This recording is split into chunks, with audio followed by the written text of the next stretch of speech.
I'll be honest, I found this trip as a suggestion on my Get Your Guide recommendations in Kochi, and I only got attracted by the number of activities planned within 6 hours. But it turned out way more immersive and memorable than I ever hoped. And here's the evidence. We boarded a bus in Fort Kochi and headed towards a small village as a group of 12 people. We had two drivers manning the boat, and although it's a river, we had barely any resistance. So all the information from our guide was loud and clear. It's a fruit can make a oil. That oil is used for massaging, and its wood can make a bottle. We were being introduced to new beneficial fruits and trees left and right, which is why the next part came as a total surprise. Pesticide or suicide. Oh, What? so we clearly had a lot of learning left to do. It still surprises me how we all live on the same earth but filled with different realities. For example, the existence of this pool of backwater and those tufts of grass makes no sense to someone unaware of Kerala's unique lagoons.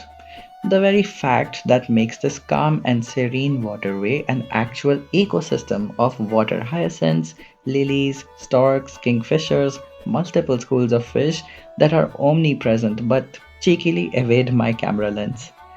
Many of our group participants were active photographers, so I could hear the occasional swarm of clickings and sighs of triumph on capturing a bird in frame.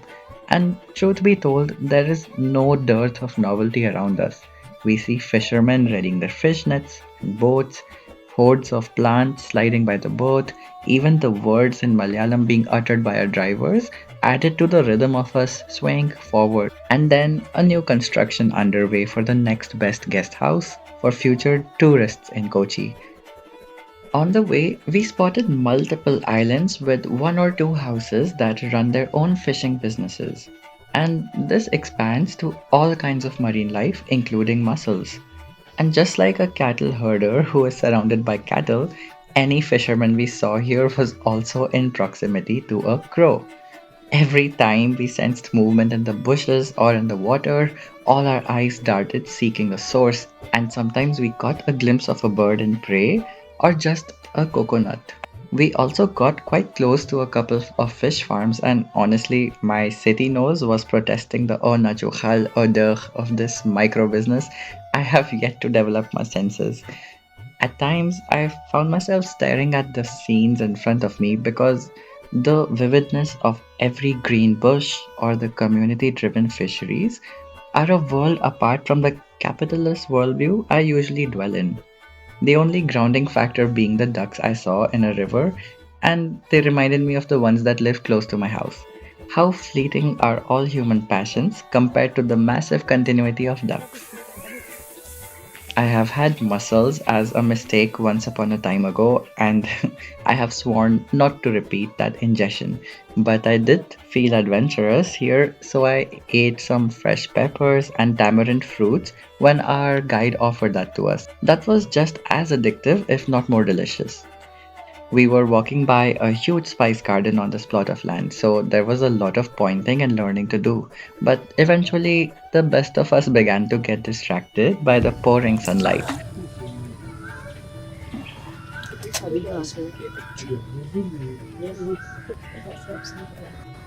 And just for perspective, the silence of this lagoon is only broken by a few birds chirping every couple of seconds.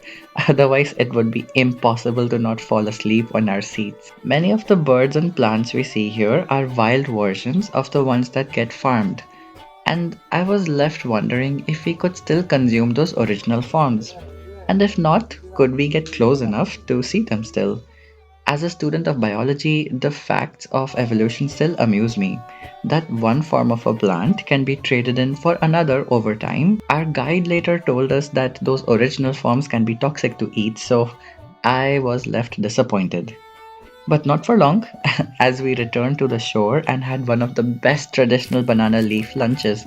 I personally fell in love with the curry here, and I still miss that flavor.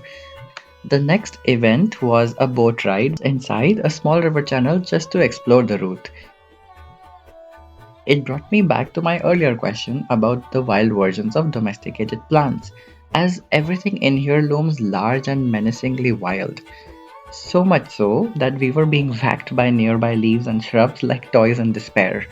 Well, not that dramatic, but it can be best described as aggressively high fiving the trees. The giantness of these plants cannot be understated. If you're around them, you may start becoming philosophical too.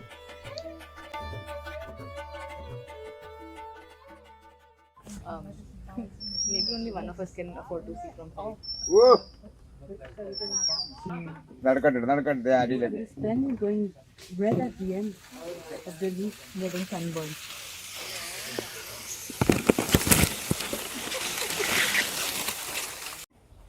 ഇവിടെ എല്ലാവരും ഞാൻ ആരെങ്കിലും പറഞ്ഞ അറിയൂ. നിങ്ങൾ പഞ്ചഭാവമാണല്ലോ. ഞാനൊന്ന് കണക്കൂട്ടി നേരത്തേക്കും ഉണ്ടായിരുന്ന പ്രശ്നമൊന്നുമില്ല. When we returned, we had a cup of chai and a very engaging session on weaving using coconut leaf. This happened at such a rapid speed that the expert woman seemed like an inbuilt machine, and that is definitely a work of a true artisan. She even invited our group members to try weaving with her, and the pattern started to come together fascinatingly well.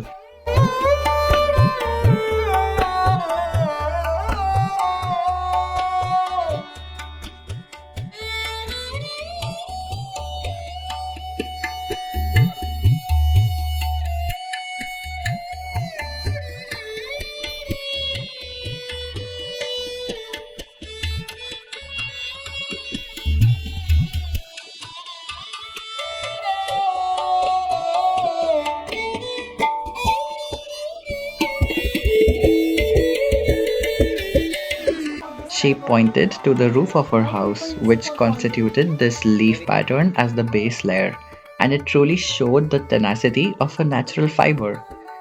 This was further impressed on us with her coconut coir threading. In this session, she explained the process of fermenting the coir before processing it into a yarn, which can then withstand huge loads of pressure.